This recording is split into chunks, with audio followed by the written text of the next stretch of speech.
আপু চলো আমরা আজ একসাথে বাসর করি। এই তোর দম আছে আমার সাথে বাসর করার? দেখতে তো একটা বাচ্চা ছেলের মতো দেখায়, আবার সে কিনা আমার সাথে বাসর করতে চায়। আজব। এটা কি বললে আপু? আমার দম না থাকলে আমি কি বিয়ে করতাম নাকি? আমার দম আছে, তুমি একবার হ্যাঁ তো বলে দেখো। চুপ কর ফাজিল ছেলে, বিয়ে করলেই যে তার মধ্যে দম চলে আসে তেমন কোনো ব্যাপার নয়। তোকে আমার একটু পছন্দ নয়, আর এমন একটা ছোট ছেলের সাথে আমার বাসর করার কোনো ইচ্ছেও নাই। বারবার আমায় ছোট বলে কি প্রমাণ করতে চাও আমার সবকিছু ছোট? আপু তোমার ধারণা ভুল, আমার ওটা যে কত বড় তোমার কোনো ধারণা নাই। তোর ওটা মানে কোনটা তোর বড়? আরে বাসর করতে যেটা লাগে সেটার কথা বলছি। আমার ওটা এত বড় যে আমার সাথে বিয়ে দিতে তোমার বাবা মাও রাজি হয়ে গেছে, কারণ উনি জানেন ছেলের ওটা সেই বড়। অয়নের কথা শুনে অথরার মাথা ঘুরে গেল। অয়ন এসব কি ধরনের নোংরা কথা বলছে? কিছুই যেন অথরার মাথায় ঢুকছে না। বাসর করতে কোন বড় জিনিসটা লাগে, আর সেই বড় জিনিসের কথা অথরার বাবা মা জানালো কেমন করে? প্রশ্নটা মাথায় ঘুরপাক খাচ্ছে অথরার। অথরাকে নিশ্চুপ হয়ে ভাবতে দেখে অয়ন একটু মুচকি হাসি দিয়ে অথরাকে উদ্দেশ্য করে বলল, আরে আপু এত কি ভাবছো? কি জানতে চাও বলো আমায়। আমি অতটাও ছোট না যে তোমার ভাবনার মানে বুঝতে পারবো না। এই বদমাইশ ছেলে, একদম চুপ করে থাক। তোর ওটা বড় সেটা আমার বাবা মা জানলো কি করে? জানবে না কেন? ওনারা তো নিজের চোখের সামনে দেখেছে, তাই ওনারা জানে আমার ওটা কত বড়। অয়নের কথা শেষ হতে না হতে অথরা রেগে আগুন হয়ে গেল। অথরা বিছানার উপর থেকে লাফিয়ে উঠে অয়নের পাঞ্জাবির কলার চেপে ধরল শক্ত হাতে। অথরার এমন আচরণ দেখে রীতিমতো অয়নও চমকে যায়। অয়নও বুঝে উঠতে পারছে না এই কথাটা শুনে অথরা এত রেগে গেল কেন। অথরা অয়নের শার্টের কলার চেপে ধরে রাগে গজগজ করতে করতে বলতে লাগলো, তোকে আমি খুন করে দিব ছোট লোক। এসব তুই কি বললি? আমার বাবা মা তোর ওটা দেখবে মানে? তুই কি বলছিস সেটা ভেবে চিন্তে বলছিস তো? আপু আমি তো সত্যি কথাই বলছি, আপনি আমার উপর শুধু শুধু রেগে গেছেন। আমার কোনো দোষ নেই। এমন করে আমার দিকে তাকাবেন না, আমার ভীষণ ভয় করছে। প্লিজ ছেড়ে দিন আমায়। ছাড়বো তোকে? একদম ছেড়ে দিব। আমি ছেড়ে দিলে সোজা পরকালে গিয়ে পড়বি। একদম ছেড়ে দিব তোকে। আপু এমন কথা বলিয়েন না। আপনার চোখ আর মুখে এমন কিছু দেখলে আমার শুকিয়ে যায় সব। প্লিজ এইসব কথা বলিয়েন না। আমি মরে গেলে আপনি বিয়ের রাতে বিধবা হয়ে যাবেন। এই ছেলে, তুই চুপ করবি নাকি এখনই গলা টিপে তোকে টপকে দিব? আমার প্রশ্নের উত্তর দিতে বলেছি তোকে, তা না হলে আজ তুই আমার হাতে খুন হবি কিন্তু। আমি জানি না আপনি কোনো কথা শুনে এমন রিয়েক্ট করছেন। আমি তো আমার সাহসের কথা বলছিলাম। আমার সাহসটা অনেক বড়, তাই তো আপনার বাবা মায়ের সামনে দাঁড়িয়ে বলতে পেরেছি আপনাকে আমার পছন্দ হয়, আর আমি আপনাকে বিয়ে করতে চাই। আপনি কি বুঝেছেন সেটা তো আমি জানি না। অয়নের কথা শুনে অথরা রাগটা কিঞ্চিত পরিমাণ কমলেও একদম রাগ যে চলে গেছে, তার মনের মধ্যে ভালোবাসার সৃষ্টি হয়েছে তা কিন্তু নয়। অথরা এখনো অয়নের উপর রেগে আছে কোনো এক অজানা কারণে। অথরা নিজের রাগকে কন্ট্রোল করে পুনরায় বিছানায় গিয়ে বসে পড়ল। অয়ন এখনো শকড হয়ে আছে অথরা রাগী লোকটা দেখে। অয়ন ভেবেছে তার অথরা আপু শান্তশিষ্ট একটা ভদ্র মেয়ে। একটু আধটু রাগ অথরার আছে, সেটাও অয়ন জানতো, কিন্তু এই একটু আধটু রাগ যে এতটা ভয়ঙ্কর হতে পারে সেই সম্পর্কে অয়নের কোনো ধারণা ছিল না। অথরা বিছানায় বসতেই অয়ন সোফার দিকে খানিকটা দৌড়ে এগিয়ে যায় আর টেবিল থেকে পানির গ্লাসটা তুলে ঢকঢক করে পানি পান করে নেয়। অয়নের এমন অদ্ভুতভাবে পানি খাওয়া দেখে অথরা একটু কর্কশ কণ্ঠে অয়নকে উদ্দেশ্য করে বলতে লাগলো, এই তুই এমন করে পানি খাচ্ছিস কেন? মনে হচ্ছে নিজের চোখের সামনে কোনো পেতনি দেখে ফেলেছিস। না আপু, শুধু পেতনি নয়, আমি মহাপেতনি দেখে ফেলেছি। যে পেতনি আমার ঘাড় নয়, বরং আমায় একদম গিলে খেয়ে নিবে। তাই নাকি? কোথায় সেই পেতনি? আমায়ও একটু দেখা, আমিও দেখি কত বড় পেতনি এসেছে তোকে গিলে খাওয়ার জন্য। আমি নিজ দায়িত্বে তোকে তার কাছে দিয়ে আসি, দেখা আমায়। মহাপেতনিকে দেখার জন্য বেশি কষ্ট করা লাগবে না আপনাকে। আপনি একটু কষ্ট করে আয়নার সামনে গিয়ে দাঁড়ান, নিজের চোখে মহাপেতনিকে চোখ বুলিয়ে পরখ করে নিন। মানে তুই আমায় মহাপেতনি বললি? আমায় এই অথরা চৌধুরীকে পেতনির সাথে তুলনা করেছিস তুই? তোকে তো আজ সত্যি সত্যি আমি গিলেই খেয়ে নিব। অথরা কথাটা শেষ করতেই বিছানা থেকে হকচকিয়ে উঠে অয়নের দিকে ছুট লাগালো। অয়ন অথরার চোখ দেখে বুঝতে পারছে যে সে নিশ্চয়ই কোনো মহাপাপ করে ফেলেছে। নারীদেরকে সব সময় পটাতে হলে প্রশংসা করতে হয়। কোনো মেয়েকে মুখের উপর যদি পেতনি বলা হয় তবে তো তার রিয়াকশন এমন হবেই। অয়ন অথরার তেড়ে আসা দেখে নিজের দুই হাত উপরের দিকে তুলে ধরে সোফার উপর লেপ্টে বসে আছে। মনে হচ্ছে আগে থেকে স্যালেন্ডার করে আছে সে। অথরা অয়নের খুব কাছে চলে আসতেই হঠাৎ করে অথরার পায়ের সাথে নিজের শাড়ির কিছু অংশ জড়িয়ে যায়, আর অথরা হোঁচট খেয়ে অয়নের উপর পড়ে যায়। অয়ন অথরাকে সেভ করার জন্য নিজের দুই হাত অথরার দিকে বাড়িয়ে দিল। অথরার দিকে নিচের হাত জোড়া অয়ন একদম ফিল্মি স্টাইলেই এগিয়ে দিতেই অথরা কোনো এক নায়িকার মতো অয়নের বুকে এসে পড়ে যায়। অথরা অয়নের বুকে আসতেই অয়ন নিজের চোখ জোড়া বন্ধ করে অথরার পিঠের উপর নিজের হাত জোড়া রেখে পরম আবেশে অথরাকে নিজের বুকের সাথে মিশিয়ে নিয়ে শক্ত হাতে জড়িয়ে ধরে। অথরা বোকার মতো অয়নের বুকে এসে একদম চুপসে যায়। অথরা নিজেও বোকা হয়ে যায়, কারণ অথরা কোনোভাবেই প্রত্যাশা করেনি এমন কিছু হবে। অয়ন অথরাকে জড়িয়ে ধরতেই অয়নের ঠোঁট থেকে খানিকটা অপ্রত্যাশিতভাবে কিছু শব্দ বেরিয়ে যায়। অয়ন অথরাকে নিচের বুকে নিয়ে মৃদু কণ্ঠে বলে উঠল, আহ কি নরম, মেয়েরা তো নরম হয় কি করে? এদেরকে সারাদিন এমন করে ধরে রাখতে ইচ্ছে হয়। আহ কি শান্তি। অয়নের কথাটা অথরার কানে আসতেই অথরা চমকে যায়। অথরাও একটা ঘোরের মধ্যে হারিয়ে গিয়েছিল। অয়নের গলার কণ্ঠস্বরটা শুনতেই অথরার ঘোর কাটলো। অথরা বিদ্যুতের গতিতে অয়নের কাঁধের উপর থেকে নিচের হাত সরিয়ে নিয়ে দ্রুত অয়নের বুকের উপর থেকে উঠে পড়ল। অয়নও আলতো করে অথরাকে ছেড়ে দিয়ে অথরার দিকে এক দৃষ্টিতে তাকিয়ে রইল। অথরা নিচের বুকের উপর শাড়ির আঁচলটা ঠিক করে একটু কাপা কাপা গলায় অয়নকে উদ্দেশ্য করে বলে, সরি, আমি আসলে ইচ্ছে করে এমনটা করিনি। আমার পায়ের সাথে শাড়ি জড়িয়ে গিয়েছিল, এজন্য আমি হোঁচট খেয়েই তোর উপর পড়ে গেছি। সরি। আরে মেরি জান, ইটস ওকে। আপনি আমার বুকে কেন, আমার সব জায়গায় থাকতে পারেন, এতে আমি কিছুই মনে করবো না। আফটার অল আমি আপনার স্বামী, আর আপনি আমার স্ত্রী। আমার উপর তো আপনার অধিকার আছে, আর সেই সাথে আমারও আপনার উপর একটা অধিকার আছে। কিসের অধিকার? আমি তোকে নিজের স্বামী হিসেবে মানিই না, আর না কোনোদিন মানতে পারবো। তুই আমার জুনিয়র, আর আমার জুনিয়রই থাকবি। আরে আপনি তো দেখছি বড্ড বোকামে। বর্তমানে হাজার হাজার কাপল আছে যারা সিনিয়র জুনিয়র, তারা তো কি সুন্দর সংসার করছে। এইসব সিনিয়র জুনিয়রের কিছু আসে যায় না, কার মনে ভালোবাসা কতটা আছে সেটাই আসল ব্যাপার। এইসব ফালতু লেকচার আমার সামনে দিবি না। এই লেকচারগুলো আমার বাবার সামনে দিবি, এতে করে তার সামনে মহান হয়ে যাবি। আমার সামনে তুই ছোট আছিস আর থাকবি। অয়ন অথরার কথাটা শেষ হতেই সোফার থেকে উঠে অথরার সামনে দাঁড়ালো। অথরার চোখের উপর নিজের চোখ রেখে অয়ন বলতে লাগলো, আরে ম্যাম, আপনি তো শুধু শুধু আমার উপর রাগ দেখাচ্ছেন। আমি তো ইচ্ছে করে আপনাকে বিয়ে করিনি। আপনার বাবা আর আমার বাবা ভালো বন্ধু দেখে আমাদের বিয়ে দিয়ে তাদের সম্পর্কটা আরও গভীর করেছে। আর আমরা যদি একে অপরকে একটু একটু করে ভালোবাসতে শুরু করি তবে আমাদের একটা ভালো সম্পর্ক হবে। Just stop it Ayan. আমার মাথা এমনিতেই গরম আছে, আর গরম করিস না। চুপচাপ এই রুম থেকে বেরিয়ে যা, আমি এখন ঘুমাবো। আপনি সবসময় এত রাগ দেখান কেন? আপনি তো জানেন আমি রাগ করে ভয় করি, তারপরও কেন রাগ দেখান? একটু ভালোবাসে কি এমন ক্ষতি হয়? আমি কি এতটাই খারাপ লোক নাকি যে আমার একটু ভালোবাসা দেওয়া যায় না? তবে রে, আজ তোর ভালোবাসা আমি বের করছি। অথরা কথাটা বলতেই অয়নের পাঞ্জাবির কলার চেপে ধরে অয়নকে টানতে টানতে দরজার দিকে নিয়ে গেল। অয়ন অথরার রাগ দেখে মনে কিছু করছে না, মুচকি হাসছে সে। সংসার করাটা এত সহজ কিছু নয়। সংসার করতে হলে একজন যখন আগুন হবে অন্যজনকে পানির মতো থাকতে হবে, তবেই তো সংসারটা সুখের হবে। দুজন যদি একসময় রেগে যায় তবে সেখানে তো সুখ পরের কথা, কুরুক্ষেত্র ছাড়া আর কিছু সম্ভব নয়। অথরা অয়নকে টানতে টানতে দরজার কাছে নিয়ে গিয়ে ঘাড় ধাক্কা দিয়ে অয়নকে তার নিচের রুম থেকেই বের করে দিল অথরা। অয়নকে রুমের বাহিরে বের করে দিয়ে অথরা অয়নের মুখের উপর দরজাটা ধপাস করে বন্ধ করে দিল। অয়ন বোকার মতো দরজার বাহিরে দাঁড়িয়ে মৃদু কণ্ঠে অথরাকে ডেকে চলেছে, তবে অথরা অয়নের কোনো কথাই পাত্তা দিল না। অয়ন অথরাকে অনেক আগে থেকেই পছন্দ করে, আর অথরা অয়নকে সহ্য করতে পারে না। অয়নের বাবা আর অথরার বাবা খুব ভালো বন্ধু, আর তাদের এই বন্ধুত্বের সম্পর্কটাকে আরো দৃঢ় করার জন্য তারা অয়ন আর অথরাকে বিয়ে দেয়। অয়ন জীবনে অনেক মেয়ের উপর ক্রাশ খেয়েছে, কিন্তু কারোর সাথে প্রেম করার মতো ভাগ্য তার হয়নি। কারণ একটাই হয়, মেয়েটার বয়ফ্রেন্ড আছে নয়তো স্বামী। সিঙ্গেল মেয়ে তো অয়নের জন্য আকাশের চাঁদের মতো হয়ে গেছে। অনেক প্রতীক্ষার পর অয়ন অথরাকে বিয়ে করে। বিয়ের আগের দিন অয়ন মন প্রাণ সব দিয়ে প্রতিজ্ঞা করে যে সে তার স্ত্রীকে পাগলের মতো ভালোবাসা দিবে আর বন্ধুর মতো তার স্ত্রীর সাথে থাকবে। কিন্তু 500 রাতের পর অয়নের সেই ধারণায় মরিচা পড়ল। অথরার ভালোবাসা পেতে হলে তাকে যে কঠিন থেকে কঠিনতর পরীক্ষা দিতে হবে সেটা আর বলার অপেক্ষা রাখে না। সকাল হতেই অয়নের চোখের উপর সূর্যের তীব্র আলোক রশ্মির বর্ষণ হলো। অয়নের চোখ মুখ কুঁচকে যায় সূর্যের তীব্র আলোয়। অয়ন নিজের চোখ টিপ টিপ করে মেলতেই দেখতে পায় অয়ন ছাদের একটা কোণে বসে আছে। গতকাল রাতে অথরা যখন তাকে রুম থেকে বের করে দেয় তখন অয়ন অনেক অনুরোধ করার পরেও দরজা খোলেনি, তাই খানিকটা বাধ্য হয়ে অয়নকে ছাদে এসে রাত কাটাতে হয়। অয়ন আশেপাশে ভালো করে চোখ বুলিয়ে নিয়ে দেখে নিল কেউ আছে কিনা। যদিও অয়নের বাড়িতে এমন কেউ নেই যে এত ভোরে ছাদে আসবে, তবুও অয়ন সাবধান হয়ে নিল। অয়নের বাড়ির লোক যদি জানতে পারে অয়নকে অথরা রুম থেকে বের করে দিয়েছে তবে অথরাকে এই বাড়ি ছাড়তে হবে, সেটা অয়ন চায় না। অয়ন ছাদ থেকে নেমে সোজা নিচের রুমের সামনে চলে এলো। রুমের সামনে এসে অয়ন দরজায় নক করলো, তবে ভিতর থেকে কোনো শব্দ আসলো না। অয়ন ভাবছে অথরা হয়তো এখনো ঘুমিয়ে আছে। অয়ন আর অথরার ঘুম ভাঙার অপেক্ষা করলো না। অয়ন গার্ডেনে চলে আসে একটা শরীর চর্চা করার জন্য। প্রত্যেকদিন সকালে শরীর চর্চা করার শখ আছে অয়নের। অয়ন ঘন্টাখানিক শরীর চর্চা করে নিজের রুমে ফিরে এলো। এর মধ্যেই অথরাও ঘুম থেকে উঠে পড়েছে। অয়ন রুমে এসে অথরাকে দেখলো একদম ফ্রেশ হয়ে বসে আছে।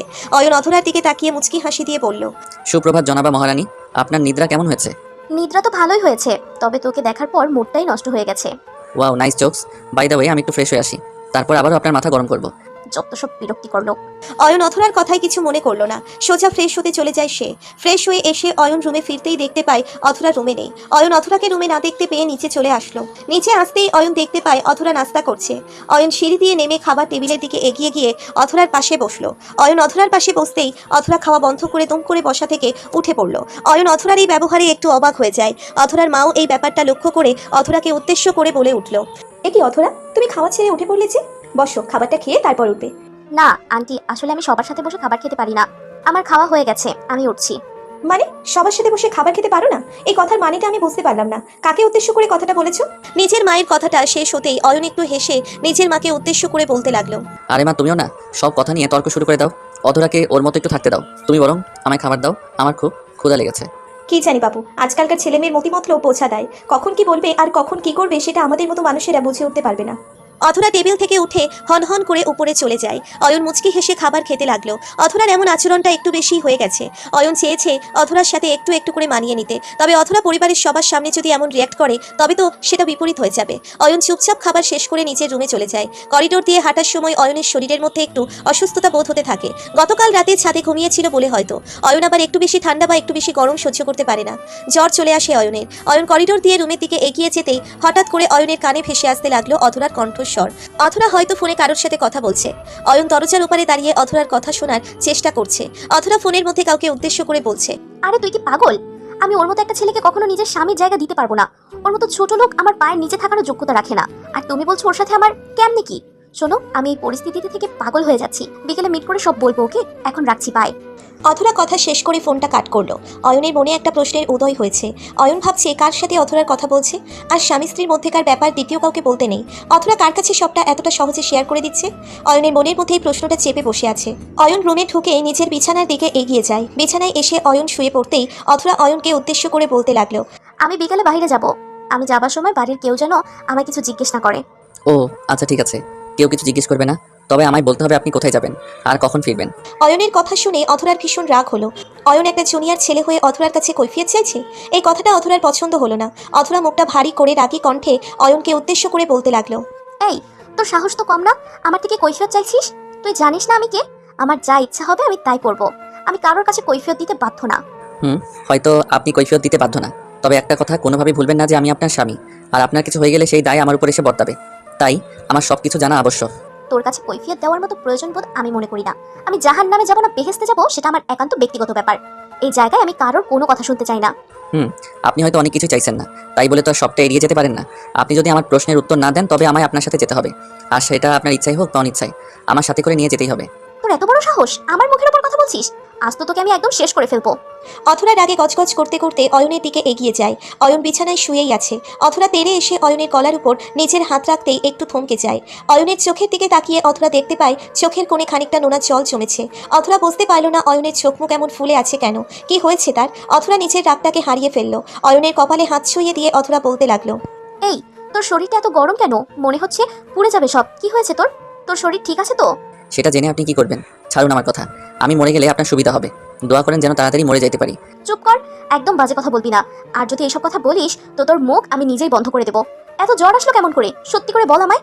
আসলে গতকাল রাতে আমি ছাদে থাকার কারণে একটু ঠান্ডা লেগে গেছে, আর সেই থেকে এই জ্বর আর কি। ওসব কিছু না, পেরে যাবে। তুই আসলেই একটা খারাপ মানুষ। কাল রাতে আমার সাথে এমন না করলেই তো হতো। তুই নিজের জন্য আজ অসুস্থ হয়েছিস, তোর দোষ। এখন সাজা ভোগ কর। অয়ন অথরার সাথে আর কোনো তর্ক করল না। নিশ্চুপ হয়ে পড়ে রইল বিছানায়। সারা শরীর তার জ্বরে পড়ে যাচ্ছে, সেই সাথে শরীর ব্যথা করছে ভীষণ। অয়নের মায়ের কানে খবরটা আসতেই উনি ছুটে আসলেন তার ছেলের কাছে। ডক্টরও এসে অয়নকে কিছু মেডিসিন দিয়ে চলে যায়। অথরা ভেবেছে অয়নের জ্বরটা হয়তো বিকেলের আগেই সেরে যাবে, কিন্তু না, অয়নের জ্বর আরও বাড়তে লাগলো। সন্ধ্যার দিকে অথরা নিজের হাতে অয়নের কপালে জলপট্টি দিচ্ছে। অয়নের সারা শরীর জ্বরে কাঁপছে। অথরা অয়নকে উদ্দেশ্য করে বলল, অয়ন, এখন কেমন লাগছে? আমি কি ডক্টরকে আবার কল করবো? লাগবে না ডক্টর, আমি ঠিক আছে। আপনাকে কষ্ট করে আমায় সেবা করতে হবে না, আপনি রেস্ট নিন একটু। তোকে না আমার এই জন্যই বিরক্তিকর লাগে। সবসময় বেশি কথা না বললে তোর পেটের ভাত হজম হয় না। শোন, আমি তোর সেবা করতে বসি নাই। আমি একটা অসুস্থ লোকের সাহায্য করছি, আর আমি সবসময় এমনটা করি। একটু জড়িয়ে ধরবেন আমায় প্লিজ। মানে? তোকে জড়িয়ে ধরবো কেন? জানি না, আজ না খুব ইচ্ছে করছে গতকাল রাতের মতো আপনাকে শক্ত করে জড়িয়ে ধরতে। একটু জড়িয়ে ধরি না প্লিজ। অথরা অয়নের কথার কি জবাব দিবে ভেবে পাচ্ছে না। অয়নের মুখের দিকে তাকালে অথরার মনের মধ্যে অদ্ভুত একটা মায়া কাজ করে। না চাইতেও অথরার ইচ্ছে করে এই অয়নকে ভালোবাসা দিতে, কিন্তু অয়ন তো তার জুনিয়র। সিনিয়র হয়ে জুনিয়রের সাথে কেমন করে সম্ভব? নিজের কাছেই কেমন যেন গিল্টি ফিল হয় অথরার। তবে অয়নের এই অনুরোধটা অথরা কিছুতেই না করতে পারছে না। অথরা নিজের মনের সাথে আর যুদ্ধ করে পেরে উঠল না। একটা অচেনা ছেলেকে নিজের বুকের সাথে আলতো করে জড়িয়ে ধরল সে। অয়ন অথরার বুকে মাথা রেখে নিজের চোখ বন্ধ করে প্রশান্তি নিতে লাগলো।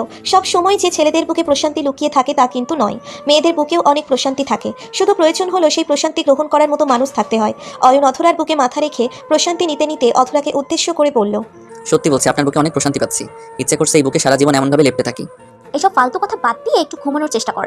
মেডিসিন মাত্র নিয়েছিস, এখন শান্তি মতো একটু ঘুমালে শরীর ভালো লাগবে। শান্তি পাচ্ছি না তো, আমার আরও একটু শান্তি লাগবে, তবেই আমি ঘুমাতে পারবো। আরো একটু শান্তি লাগবে মানে? আর কোথায় শান্তি লাগবে? বুকে নেওয়ার পরেও তো শান্তি লাগছে না? ফাজলামি করিস আমার সাথে? সত্যি বলছি, আরও শান্তি পাওয়া যায়, ওই শান্তিটা মিস করছি আমি। আমায় ওই শান্তিটা দিয়ে দিন, আমি একদম শান্ত ছেলের মতো ঘুমিয়ে যাব। উফ, এখন ঝামেলায় পড়লাম আমি খোদা। মানে না চাইতেও এই ঝামেলা আমার কাঁধে উঠে বসেছে। এখন আমায় জ্বালিয়ে শেষ করছে। আচ্ছা বল, কি করতে হবে আমায়? তুই যা বলবি তাই করবো আমি। তবুও দয়া করে এই মুখটা বন্ধ রাখতে হবে তোকে। এইবার লাইনে আসছেন, আমার বেশি কিছু বলার নাই জানেন। শুধুমাত্র আপনি নিজের চোখ জোড়া বন্ধ করে রাখবেন। আমি যখন বলবো তখন আপনি চোখ খুলবেন। আগে যদি আপনি নিজের চোখ খুলে ফেলেন তো আমি আপনার ইচ্ছে মতো যা ইচ্ছে হয় করতে পারবো। রাজি আপনি? তোর মতো একটা বাচ্চা ছেলে আর কি করবে? রাজি রাজি ডাবল রাজি। এই নে, আমি চোখ বন্ধ করলাম, এবার তোর যা ইচ্ছে হয় কর। অথরা অয়নের কথা মতো নিজের চোখ জোড়া বন্ধ করলো। অথরা চোখ বন্ধ করতেই অয়ন অথরার বুকের উপর থেকে নিচের মাথাটা তুলে অথরার ঠোঁটের দিকে দৃষ্টিপাত করলো। অয়নের চোখ জোড়া অথরার ঠোঁটের দিকে তাকিয়ে যেন একদম আটকে গেল। এতটা সুন্দর কারোর ঠোঁট হতে পারে অয়নের ধারণা ছিল না। এই গোলাপি ঠোঁট জোড়া দেখে অয়নের মনের মধ্যে এক অজানা ইচ্ছের টানা বাঁধতে শুরু করলো। ওই ঠোঁটের মিষ্টি স্বাদ নেওয়ার জন্য অয়ন নিজের মধ্যে এক অদ্ভুত নেশা অনুভব করলো। অয়ন অথরার ঠোঁট জোড়া যেন নিজের চোখ দিয়ে গিলে খেয়ে ফেলছে। এমনভাবে অথরার ঠোঁটের দিকে তাকিয়ে আছে যেন এখনই ওই ঠোঁটের ফাঁকে নিজের ঠোঁট গুছে দিয়ে চুমু খেয়ে নিজেকে পূর্ণ করবে। অয়ন আর লোভ সামলাতে পারল না। অথরার গোলাপি রসালো ঠোঁটের দিকে খানিকটা এগিয়ে আসতেই অয়ন থমকে যায়। অয়ন ভাবছে অথরা যদি নিজের চোখ খুলে দেখে যে অয়ন তার ঠোঁট নিজের দখলে নিয়েছে তবে তো মহাযুদ্ধ শুরু হবে। অয়ন নিজের মনকে শান্ত করার চেষ্টা করলো। যা হবার হবে, কিন্তু এখনই এই ঠোঁটের পরস্তার নিতেই হবে। অয়ন অথরার গালের দিকে হাত বাড়িয়ে দিয়ে অথরার চুলগুলো কানের পিছন থেকে আলতো করে ধরতেই অথরা একটু কেঁপে উঠল। অয়ন অথরার কম্পনের দিকে ভ্রুক্ষেপ না দেখিয়ে অথরার ঠোঁটের দিকে নিজের ঠোঁটজোড়া এগিয়ে দিল। অয়নের মনের মধ্যে যদিও ভয় করছে, তবে অয়নের সেই ভয়টা অয়নের ইচ্ছের কাছে টিকতে পারল না। অয়ন অথরার দিকে এগিয়ে আসতে আসতে অথরার ঠোঁটের সাথে নিজের ঠোঁটজোড়া ছুঁই ছুঁই অবস্থায় আসতেই অয়ন দুম করে নিজের ঠোঁট অথরার ঠোঁটের সাথে এক করে দিয়ে অথরার ঠোঁটের ভাঁজে নিজের ঠোঁটজোড়া কুঁচে দিল। অয়নের ঠোঁটের পরশ পেতেই অথরা কেঁপে উঠল। অয়নকে মৃদু ধাক্কা দিয়ে নিজের কাছের থেকে সরিয়ে দিতে চেষ্টা করলো অথরা, তবে অয়ন বেশ শক্ত করে অথরাকে জড়িয়ে ধরে আছে, যেই কারণে অথরার সম্ভব হলো না অয়নকে নিজের থেকে আলাদা করতে। অয়ন আপন মনে অথরার ঠোঁটের স্বাদ নিতে লাগলো। ওইদিকে অথরা পাথরের মতো নিশ্চুপ হয়ে বসে আছে, এক ফোঁটাও নড়ছে না সে, আর না পারছে অয়নের সাথে বিন্দুমাত্র রেসপন্স। অয়ন আরও কিছু সময় অথরাকে চুমু খাওয়ার পর হঠাৎ করে অথরা অয়নকে ভীষণ অবাক করে দিল। অয়ন ভাবতেও পারেনি অথরা এমন কিছু করবে। অথরা দুম করে অয়নের চুলের পিছনে নিজের হাত গুছিয়ে দিয়ে পাগলের মতো অয়নের ঠোঁটে নিজের ভালোবাসার পরশ এঁকে দিতে লাগলো। এক মুহূর্তের জন্য যেন অয়ন পাথর হয়ে গেছে। অয়ন ভেবেছে হয়তো অথরা অয়নকে রাগ দেখিয়ে অয়নকে নিজের থেকে আলাদা করে নেবে, কিন্তু এখানে তো ব্যাপারটা ভিন্ন হয়ে গেল। অয়ন নিজের ভাবনার আকাশে ছেদ করে অথরার সাথে তাল মিলিয়ে কিস করতে লাগলো। দুজন একে অপরকে পাগলের মতো চুমু খেয়ে কিছু সময় পর ছেড়ে দিল। অয়ন অথরার ঠোঁটছোড়া ছাড়তেই অথরা হাঁপাতে লাগলো, বড় বড় নিঃশ্বাস ফেলতে লাগলো সে। অয়ন অথরার দিকে তাকাতেই অথরা আমতা আমতা করে অয়নকে বলল, সরি, আমি নিজের ইচ্ছেতে কিছু করিনি। আমি জানি না আমার কি হয়েছে। আমি আসছি একটু, সরি। কিসের সরি? স্বামী স্ত্রীর মাঝে নো সরি নো ক্ষমা, অনলি ভালোবাসা আর ভালোবাসা। না, আমি তোকে ভালোবাসতে পারবো না। তুই আমার জুনিয়র, আমার সাথে তোর যায় না। আমি আসছি এখনই। অথরা কথাটা বলতেই অয়নের পাশ থেকে উঠে দাঁড়ালো। অয়ন আর অপেক্ষা করলো না, অথরার হাত ধরে একটা হ্যাচকা টান দিয়ে অথরাকে নিজের বুকের উপর নিয়ে এলো, আর অথরাকে নিজের ভালোবাসার আদর দিয়ে একটু একটু করে ভরিয়ে দিতে লাগলো। অথরাও অয়নের এমন আদরে একটুও বিরক্তি প্রকাশ করলো না। অথরা অয়নের প্রত্যেকটা স্পর্শে সমান তালে কাঁপতে লাগলো। অথরার এমন কম্পনে অয়ন যেন নিজের মধ্যে আরো প্রবল উন্মাদনা অনুভব করছে, আর দুজন উন্মাদের মতো সারা রাত একে অপরের মধ্যে ডুবে গেল। ভোর হয়েছে, কখন কেউ বলতে পারবে না। অয়নের ঘুম ভাঙার পর অয়ন অনুভব করছে তার বুকের উপর কেউ একজন মাথা রেখে পরম শান্তি নিয়ে ঘুমিয়ে আছে। অয়ন টিপ টিপ করে নিজের চোখের পাতা মেলে দেখলো অথরা তার বুকে মাথা দিয়ে এখনো ঘুমিয়ে আছে। অথরা মুখের দিকে তাকিয়ে অয়ন মুচকে হেসে ফেললো। অথরার এই মায়াবী মুখটা অয়নের বেশ ভালো লেগেছে। ইচ্ছে করছে তার সারাদিন এই মায়ায় ডুবে থাকতে। অয়ন অথরার কপালে নিচের ঠোঁটছোড়া ছুঁয়ে দিতেই অথরা মৃদু কেঁপে উঠল। অয়ন অথরাকে উদ্দেশ্য করে আদুরে গলায় বলতে লাগলো, এই অধরা উঠে পড়ো, আর কতক্ষণ ঘুমাবে? সকাল হয়ে গেছে তো। ওহো, আমি আরেকটু ঘুমাবো। আর ঘুমানোর প্রয়োজন নেই, এখনই উঠতে হবে তোমায়, তাড়াতাড়ি উঠো। অয়নের ডাকে অথরার ঘুম ঠিক ভেঙে গেছে, তবে অথরার ইচ্ছে করছে না ঘুম থেকে উঠতে। কি করেই বা ইচ্ছে করবে? সারা রাত ধরে অয়নের রোমান্টিক অত্যাচার সহ্য করতে হয়েছে, আর অথরার শরীরও ভীষণ ব্যথা হয়ে আছে, তাই অথরা উঠতে চাইছে না। অয়ন অথরার কোমরে আলতো করে হাত বুলিয়ে দিতে লাগলো। আজ এই প্রথমবার অয়ন নিজের বুকের উপর একটা শান্তি অনুভব করছে। এই শান্তিটা এর আগে কখনো পাওয়া হয়নি অয়নের। অয়ন নিজের চোখজোড়া বন্ধ করে ভালোবাসার পরশ নিচ্ছে। কিছু সময় যেতেই অথরা তুম করে অয়নের বুকের উপর থেকে হকচকিয়ে উঠে পড়ল। অয়ন অথরার এমন হকচকিয়ে উঠে পড়ার কারণ বুঝতে পারল না। অয়ন অথরার দিকে প্রশ্নসূচক দৃষ্টিতে তাকাতেই অথরা অয়নকে অবাক করে দিল। অথরা বিছানা থেকে উঠে অয়নকে উদ্দেশ্য করে ভীষণ কর্কশ কণ্ঠে বলতে লাগলো, এসব কি হচ্ছে? আমি তোর বুকে কেন? আর তুই আমার শরীর থেকে সমস্ত কাপড় খুলে ফেলেছিস কেন? কি হচ্ছে এসব? কি হচ্ছে মানে? সারা রাত আদরকে সকালবেলা এসব বলার মানেটা কি আমায় সেটা বলো। সারা রাত আদর খেয়েছি মানে? তোর মতো একটা লোকের সাথে আমি সারা রাত? না না, এটা হতে পারে না। আমি তোকে মেনে নিতে পারি না। কেন পারো না? কি সমস্যা আমার মধ্যে আছে যেটার কারণে তুমি আমার স্বামী বলে মানতে পারছো না, বলো আমায়। কারণ তুই আমার থেকে 2 বছরের ছোট। আমি তোর সাথে কি করে সম্ভব বল আমায়? তাছাড়া তোর সাথে আমার কোনো দিক দিয়ে মিল নেই। এমন কারোর সাথেও আমি সারা জীবন কি করে কাটাবো? ও তাই না? আচ্ছা, এই কথাগুলো বিয়ের আগে ভাবার কি উচিত ছিল না? শুধু শুধু আমার জীবনটা নষ্ট করে দেওয়ার কি প্রয়োজন ছিল? আমি তো এই বিয়েটাই করতে চাইনি। বাবা মা ফোর্স করে আমার এই বিয়েটা করতে বাধ্য করেছে। আমার কোনো ভুল নেই, আমি পরিস্থিতির শিকার হয়েছি। ওকে ঠিক আছে, তোমার সকল সমস্যার সমাধান আমি করে দিব, একটু সময় দাও আমায়। অয়ন অথরাকে কথাটা বলতেই বিছানা থেকে উঠে ফ্রেশ হতে চলে যায়। অয়ন যে কতটা ভীষণ অভিমান নিয়ে বলেছে তার বলার অপেক্ষা রাখে না। একটা কথা কি জানেন, অবহেলা, অভিমান এড়িয়ে চলা এইসব ব্যাপারগুলো ভালোবাসার সম্পর্কে একটু আত্ম থাকে, কিন্তু এটাকে বেশি সময় দীর্ঘায়িত করা ঠিক নয়, কারণ একটু একটু করে প্রিয়জনের অবহেলা বিপরীত মানুষটাকে বদলে দিতে বিশেষ ভূমিকা পালন করে। অয়নেরও ধৈর্যের বাঁধ ভেঙে গেছে। অথরা তাকে এইভাবে মেনে নিতে পারবে না। অয়নকে বিকল্প পথ দেখতে হবে। অয়ন ফ্রেশ হয়ে এসে সোজা নাস্তা করে অফিসের উদ্দেশ্যে বেরিয়ে পড়ল। ফ্রেশ হয়ে আসার পর থেকে অয়ন অথরার সাথে একটাও কথা বলেনি। অয়ন অফিসে চলে এসে নিজের কাজে মনোযোগ দিল। অথরার কথা মাথা থেকে ছেড়ে ফেলে দিয়ে কাজে মন দিতে হবে তাকে। কিছু সময় অয়ন কাজ করার পর অয়নের কেবিনের সামনে কেউ একজন এসে অয়নকে উদ্দেশ্য করে বলল, স্যার আসবো? আরে মিস মিরাজে, প্লিজ আসুন। তা বলুন কি খবর? এই তো ভালো স্যার, আপনার বিয়েতে আসতে পারিনি। আসলে আমি একটু সমস্যা ছিলাম, তো আপনার কি খবর স্যার, সব কিছু ঠিক আছে? জি আমার সব কিছু ঠিক, এখন কাজের কথা বলুন। জি। মীরা অয়নের অফিসের স্টাফ। মীরার সাথে অয়নের এর থেকে বেশি কোনো সম্পর্ক না থাকলেও মীরা কিন্তু অনেক আগে থেকেই অয়নকে পছন্দ করত, কিন্তু অয়ন কখনো মীরাকে পাত্তা দেয়নি। অয়ন নিজের কাজের জায়গায় নিজের কাজ নিয়ে বিজি থাকে। অয়নের কাছে কাজ ছাড়া আর কোনো কিছুর মূল্য নেই, কিন্তু মীরা তো অয়নের পিছনে পড়ে গিয়েছিল। অবশেষে অয়ন বিয়ের কথা সবাইকে জানিয়ে দেওয়ার পর মীরা শান্ত হয়। অয়ন মীরাকে কাজ বুঝিয়ে দেওয়ার পর মীরা অয়নকে বলতে লাগলো, স্যার একটা কথা বলবো, কিছু মনে করবেন না তো? জি বলুন, কি কথা? আসলে স্যার, আপনার চোখ মুখ দেখে মনে হচ্ছে আপনি কোনো একটা কারণে ভীষণ আপসেট আছেন। আমি আপনার বন্ধুর মতো, আমায় আপনি সব কিছু বলতে পারেন। না তেমন কিছু না, ওই একটু স্বামী স্ত্রীর ব্যাপার, সব কথা তো বলা যায় না, বলুন। জি, আসলে কি জানেন স্যার, আমি না আপনার এই ব্যক্তিত্বের প্রেমে পড়েছি। এই ব্যক্তিত্বের প্রেমে যারা পড়ে তারা হাজার চাইলেও এই প্রেমকে কমাতে পারে না। আপনার স্ত্রী সত্যি ভীষণ ভাগ্যবতী, তা না হলে আপনার মতো স্বামী কি আর পেতো নাকি? উফ মীরা, আপনি কি শুরু করেছেন বলুন তো? কেউ যদি আমার প্রশংসা করে তবে আমার মনের মধ্যে একাধারে লাড্ডু ফুটতে থাকে, আর তাকে ট্রিট দিতে ইচ্ছে করে। চলুন আজকে লাঞ্চ আমার সাথে করবেন আপনি, ওকে? ওকে স্যার, কিন্তু আমি কিছু বুঝতে পারলাম না, হঠাৎ করে ট্রিট? তাছাড়া আমি তো যা বলেছি তা একদম মন থেকে বলেছি। আপনি না একদম গোয়েন্দাদের মতো শুধু প্রশ্ন করেন।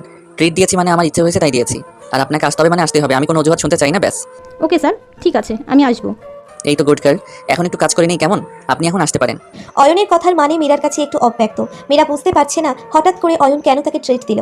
আর অয়ন তো এর আগে কখনো মীরার সাথে এত ভালো করে কথাই বলেনি। বিয়ের পর হঠাৎ করে অয়নের কি হলো সেটাই মীরা বুঝতে পারছে না। মীরা অয়নের কেবিন থেকে বেরিয়ে সোজা নিজের ডেস্কে চলে এলো। নিজের ডেস্কে বসে মীরা কাজ করতে লাগলো।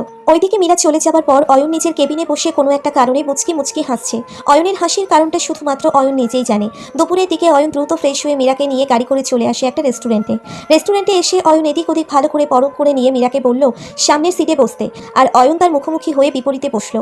অয়ন আর মীরা খাবার অর্ডার করে কথা বলছে। মীরা অয়নের সাথে কথা বলার মাঝে একটা বিষয় ভালো করেই লক্ষ্য করছে যে অয়ন তার প্রত্যেকটা কথা একটু শব্দ করে বলছে, যাতে করে অয়নের পিছনে যেই লোকগুলো আছে তারা অয়নের কথা স্পষ্ট শুনতে পাচ্ছে। মীরা ছাইপাশ না ভেবে অয়নকে উদ্দেশ্য করে বলে উঠল, আচ্ছা স্যার, একটা কথা জানার ছিল, আপনি তো কখনো এত জোরে কথা বলেন না, হঠাৎ আজ এত শব্দ করে কথা বলছেন, ব্যাপার কি?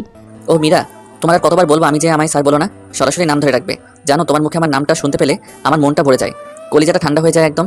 আর স্যার বলে ডাকিও না প্লিজ। স্যার আপনার মাথা ঠিক আছে তো? কী সব উল্টাপাল্টা কথা বলছেন, আমার কিন্তু ভীষণ ভয় করছে। আপনি এমন করে কথা বললে আমার কলিজা শুকিয়ে যায়। আরে বোকামে ভয়ের কি আছে, আমরা তো একে অপরে হতে চলেছি, এত ভয় পেলে চলে? এমন কেউ নেই যে আমাদের দুজনকে আলাদা করতে পারে। আমরা দুধ আর আমের মতো একে অপরের সাথে মিশে যাবো, তাও একদম আষ্টে পিষ্টে, কারো সাধ্য নেই আমাদেরকে আলাদা করার। বলুন বলুন, যা ইচ্ছা হয় বলুন, আমি জানি আপনি কোনো গেম খেলছেন, বলুন আপনি, আমি কিছুই বলবো না। অয়ন নিজের মন মতো মীরাকে নানা ধরনের কথা বলছিল, আর মীরা শকড হয়ে অয়নের কথা শুনছিল। মীরা এছাড়া আর কি করবে? আজ অয়নকে একটু ভিন্নভাবে দেখছে মীরা।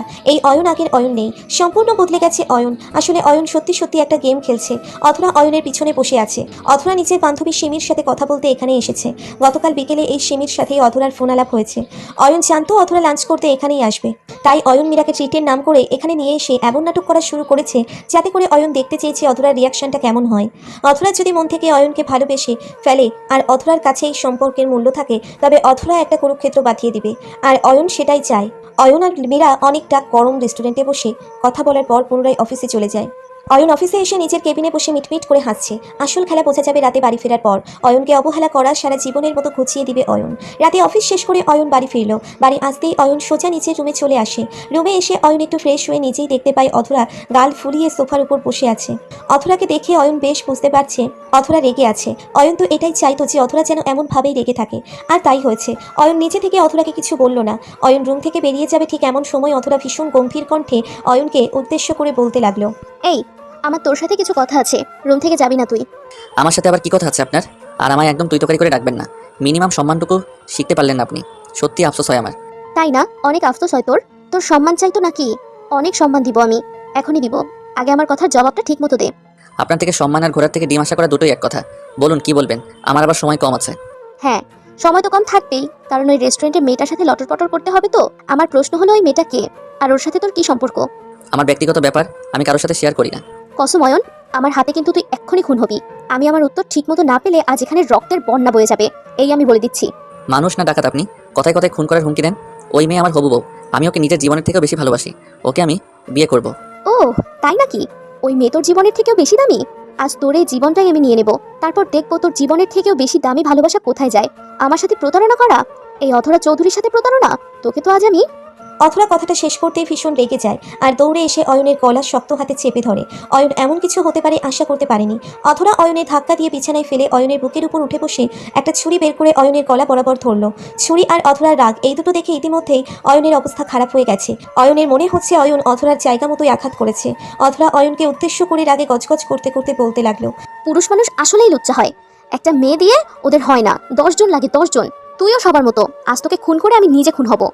অথরা অয়নের গলায় ছুরিটা চেপে ধরতেই অয়ন অথরার হাত ধরে অথরার হাত থেকে ছুরিটা কেড়ে নিয়ে বলতে লাগলো, কি করবো আমি? আপনি তো আমার স্বামী হিসেবে মানেন না, আমায় অবহেলা করে আমায় দূরে সরিয়ে দেন, আমায় ভালোবাসেন না, তাই তো আমি এদিক ওদিক যেতে চাই। কে বললো ভালোবাসি না আমি? আমি তোর ওপর রাগ দেখাই বলে তুই সত্যি সত্যি আমায় ছেড়ে অন্য কারোর কাছে যাবি? আমার একটু সময়ও দিবি না? অথরা কথাটা বলতেই ছোট বাচ্চার মতো কান্না করতে লাগলো। প্রিয়জন হারিয়ে ফেলার কষ্টটা অন্য সকল কষ্টকে হার মানায়। অয়ন অথরার কান্না করতে দেখে অথরাকে থামিয়ে দিয়ে সকল সত্যি অথরাকে বলে দিল। অয়নও অথরাকে ভালোবাসে আর অয়ন চায় না তার অথরা কষ্ট পেয়ে কান্না করুক। ভালোবাসা সত্যি সুন্দর।